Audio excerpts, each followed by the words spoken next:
అబ్బో ఇక్కడ కేజీ చీరలు కొంటే అర కేజీ చీరలు ఫ్రీ అంట. మంగళ్య షాపింగ్ మాల్, కేజీల్లో సేల్, టన్నుల్లో ఆనందం. స్క్రీన్ మీద ఉండే వాళ్ళకి ఆస్తి ఇదే కదా.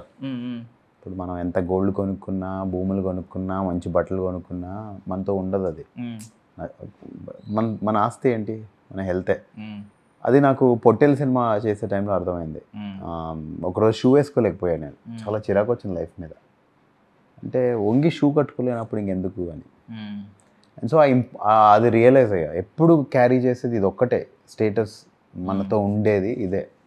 సో అప్పటి నుంచి ఐ స్టార్టెడ్ వర్కింగ్ అవుట్ చాలా సీరియస్గా. అప్పటి నుంచి ఇట్స్ బీన్ ఆల్మోస్ట్ 8 months. ఒక 22 kilos లూజ్ అయ్యా.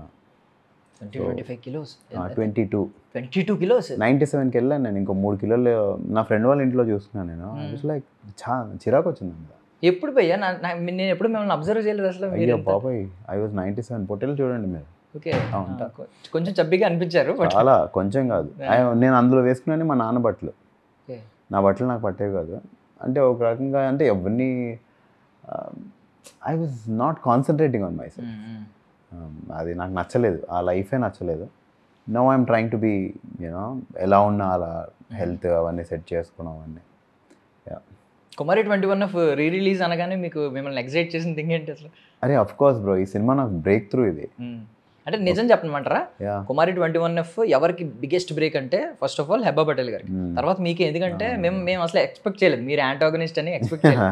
క్లైమాక్స్ లో చాలా సర్ప్రైజ్ చేసింది మీరు. అవును అవును, లక్కీగా అప్పటికే రాజ్కి ఒక హిట్ ఉంది, ఆయనకి ఇది another feather to the cap.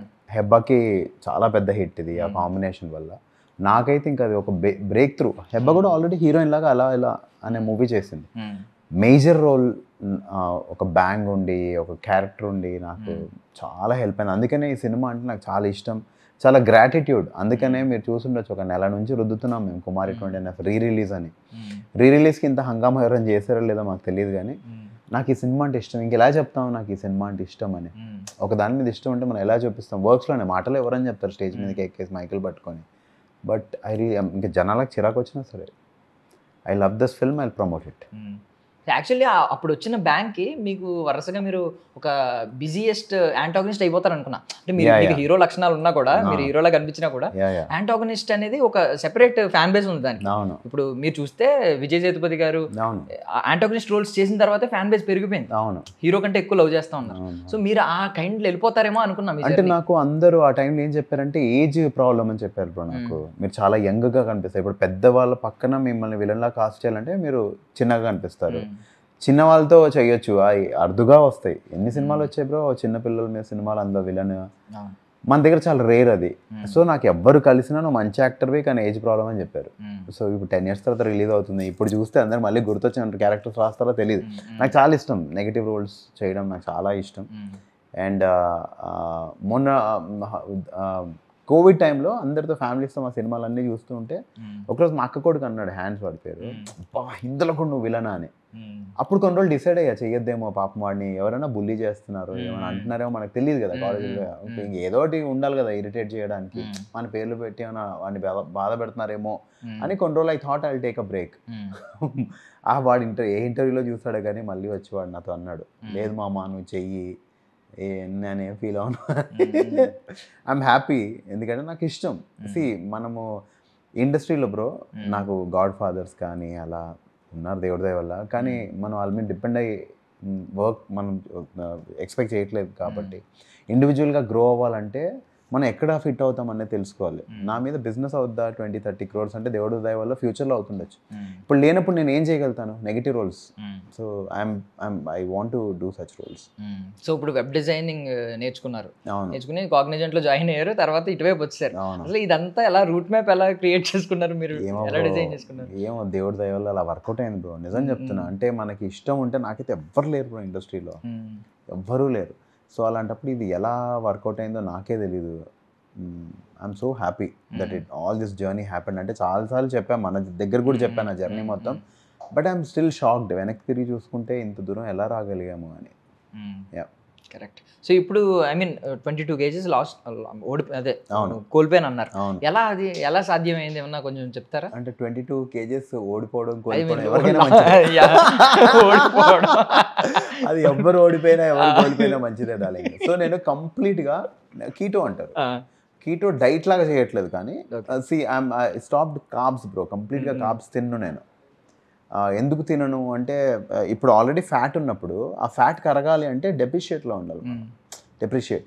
So I stopped having rice, maida, breads, ఇవన్నీ only protein, chicken, eggs, fish and fibre, ఇంకా వెజిటేబుల్స్, అంతే తప్ప ఇస్ కంప్లీట్లీ ఇంకా వర్కౌట్ బ్రో. అండ్ అందరూ జిమ్కి వెళ్ళగానే తగ్గిపోతామంటే కాదు, అది 40% బ్రో, అది 30%, 70% అంతా కిచెనే, మనం ఏం తింటాము. అండ్ రెస్ట్, ఎంత రెస్ట్ ఇస్తే బాడీకి అంత రికవర్ అవుతూ ఉంటాం మనం. సో సో ఇప్పుడు కుమారి 21F కట్ చేస్తే తర్వాత మళ్ళీ మీరే లీడ్, మీరు హెబా పటేల్ గారు, నాన్న నేను బాయ్ ఫ్రెండ్స్. అవును. ట్రాన్స్ఫర్మేషన్ ఏమనిపించింది అప్పుడు మిమ్మల్ని మళ్ళీ మీరే హీరో, ఆవిడ హీరోయిన్ అన్నప్పుడు? అంటే చాలా ఎక్సైటింగ్గా ఉండే బ్రో, ఎందుకంటే ఒకటి మార్కెట్ వాల్యూ ఉంటుంది, ఒక హిట్ కాంబినేషన్ వస్తున్నప్పుడు మార్కెట్ వాల్యూ ఉంటుంది. అండ్ అందులో నేను తన నెగిటివ్ రోల్, ఎప్పుడు చూసినా తను ఇరిటేటెడ్గా నా మీద ఫేస్ పెట్టి చూసేది, ఇందులో తను నన్ను ప్రేమించే రోల్. అవును. సో కొంచెం ఎక్సైటింగ్గా ఉంటుంది కదా, మజా వస్తుంది. అండ్ ఆల్రెడీ ఆ ఫ్రెండ్, అమ్మాయికి ఎలా అంటే నవీన్ చాలా క్లోజ్ బేసిక్గా హెబ్బాకి, కానీ ఇంకా ఎంతో అంత తెలిసిన అమ్మాయి. And we gelled together on the set. So సడన్గా ఒక కొత్త అమ్మాయితో చేయడం కన్నా ఆల్రెడీ హెబ్బానే కాబట్టి ఐ వాజ్ మోర్ కంఫర్టబుల్, ఎందుకంటే అందులో రొమాంటిక్ సీన్స్ ఉంటాయి. సడన్గా కొత్త అమ్మాయితో కొంచెం ఇబ్బంది అయ్యేది నాకు ఇమ్మీడియట్గా, ఎంత ఆర్టిస్ట్ అయినా కొంచెం అనేది ఉంటుంది కదా. So it was very comfortable that way. So Bigg Boss గురించి ఒకటి మాట్లాడుకుంటే, బిగ్ బాస్ కి ముందు కూడా మీరు ఇలాగే మాట్లాడుతున్నారు అంటే లేదు, బేసికల్లీ థింగ్ ఏంటంటే మీరు ముందు నుంచి కూడా తెలుసున్న వాళ్ళందరూ కూడా ఏమంటారంటే మీరు చాలా పద్ధతిగా డార్లింగ్ అని చాలా బాగా మాట్లాడతారు ఎవరితో అయినా. బిగ్ బాస్కి వెళ్ళిన తర్వాత కొంతమంది ఏంటంటే సేఫ్ గేమ్ లోపల ఉన్న వాళ్ళు, ఈ డార్లింగ్ బయట అలా ఉన్నారు, లోపల అలాగే ఉన్నప్పటికీ కూడా ఈ ఒక మార్క్ వేశారు, సేఫ్ గేమ్ ఆడేసావు అందుకే నువ్వు ఎవరితో గొడవలు పెట్టుకోవట్లేదు అని చెప్పి, బలవంతంగా గొడవలు పెట్టుకోవాలన్నట్టు మీరేమో మధ్యలో వచ్చేసారు. అంటే ఏంటి నిజం చెప్పాలంటే అప్పుడు నిజంగానే హెల్త్ ఇష్యూయా, కొంచెం మైండ్లో ఈ థాట్ కూడా ఉందా ఇలాంటి? అంటే అలాంటి థాట్స్ ఎవడెళ్తాడు బ్రో? నీకు నెలకు ఒక వారానికి లక్షలో డబ్బులు పడుతున్నప్పుడు ఎవడన్నా ఇంకో వారం ఉండాలనుకుంటాడు, కానీ నేను వెళ్ళిపోదాం ఇది సేఫ్ అని వెళ్తారా?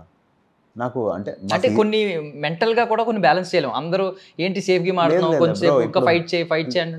మనం తడిచిపోయాక నిండాక మునిగాక చలేంటి అని కదా, అలా అక్కడికి వెళ్ళాక అన్ని మాటలు పడ్డాక నువ్వు ప్రూవ్ చేయాలనుకుంటావా? మాటలు పడి ఏముందిలే పిరికొల్లా వచ్చి నేను ఆ టైపే కాదు.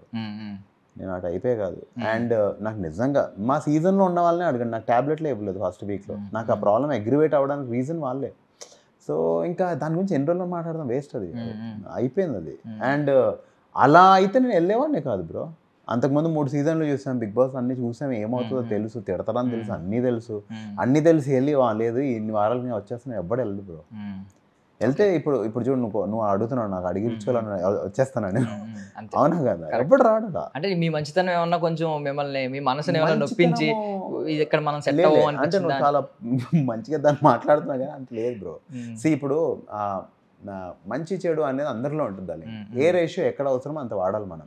కొన్ని చోట్ల చెడు కూడా మంచిగా చేస్తుంది. ఎలా అంటే ఇప్పుడు నేను నీకు ఒక మంచి మాట చెప్తున్నా, నేను గట్టిగా చెప్పాలి మంచి మాట అయితే, నేను తిట్టైనా చెప్పాలి, కొట్టైనా చెప్పాలి. ఎందుకంటే నాకు మంచి అని తెలుసు, నేను నీకు మంచి చేస్తున్నాను అనేది నేను గట్టిగానే చెప్పేస్తాను.